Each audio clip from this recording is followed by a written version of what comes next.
Hi, my name is Annalise, and my given worldview is consumerism. And so, if you're anything like me, when you first hear the word consumerism, my mind immediately goes to America and Americans and all the luxuries that we enjoy and all the materialistic things that we want and that we desire. So, if that's where your mind went, you're kind of on the right track. You're thinking of the right thing. Consumerism is best defined in our book as a worldview that starts with something that is a relative good, and that good is consumption. When we think about it, if you go back, beginning of the Bible, when we think about the Garden of Eden, the place, the home that God made to dwell with us, with humanity, the perfect home, He created us to be consumers. That was in His intention for us, His original plan. Adam and Eve were made to dwell in the garden with Him, and they were made to consume all the products that came out of the garden, everything that came out of it. And so that was them consuming, that was their consumerism. Of course, sin happened, fall happened, everything's taken out of proportion, we mess everything up, we don't know how to handle it, we don't know how to handle all these thoughts, all this freedom, everything that we have, and that is where we get the idea of consumerism from. And so, like I said, it starts with a relative good. Consumerism comes out of a practical need that we all have. We have needs, physical needs, we have spiritual needs, we have emotional needs, all of that. We just don't know how to reach them, we don't know how to fill them. And so we think buying more things and accumulating more is going to heal those parts of us. And so there's two big ideas that fall under consumerism that I want to talk about. And the first is this idea that accumulating things and using different things brings us fulfillment and brings us happiness. As human beings, we have a longing to live a meaningful life. We have a longing to be fulfilled, to be happy, to have a legacy, to live a good life. And the world tells us that that void will be filled by having more things. We, of course, know this not to be true because we are saved and we have been sanctified. But in the world, they tug on our emotions. And even you watch advertisements and you see this, they'll tell you that, oh, if you have the newest car, if you have the best phone, if you have this outfit, if you have the best clothes, you're going to be happy. Like, you'll get that meaning in your life that you wanted. And so people think, oh my gosh.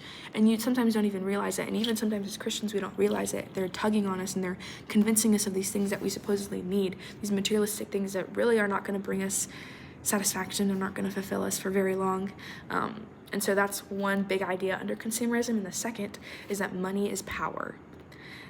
This is huge under consumerism. Obviously, money in our world determines your status, determines the car you drive, the phone you have, the college that you go to, the area that you live in, the neighborhood. Like, it determines a multitude of things. And so this is a big idea that falls under consumerism, and consumerism is built on this idea because you should want all the opportunities and you should want all the things that money can bring you. You should desire it. And so this is another thing that they really tug on with consumerism. You know, you should want to have more money so you can get the best car, so you can live in the best area, so you can have the best looking house, so you can have the best phone. This is something, once again, that they really tug on, that they really try to emphasize to get you to want to consume more and accumulate more things and want more things. Money can even protect your family against the uncertainties of life. That's a huge one. You know, you can have better protection, you can have better insurance, all these different things. It even goes as deep and as far as that. And so all of these things influence and point to this idea of us having a void and wanting to fill it. We want to have meaning, we want to live a fulfilled life, we want to be happy. And so the world tells us that all these things will make us happy. Of course, we as Christians know that this isn't true, and we know that our true fulfillment comes through Christ and through Christ crucified. And we know that this idea of consumerism can become a really, really bad thing. It can lead to idolatry, which is a really big sin. We can start to idolize all these different things and idolize all these materials and all of our possessions, and we start to put importance into them. In the reading, it talked about how if it's taken away from you and your life is over, that's a really bad reaction to it. And so it's something that we as Christians need to strive to stay away from, to steer in the opposite direction of, because we know it's not good and we don't want to fall into the sin, into the trap that consumerism provides. But many look at the positives and the benefits of it, which is having more things and just having more options and having more opportunities, which is not inherently bad.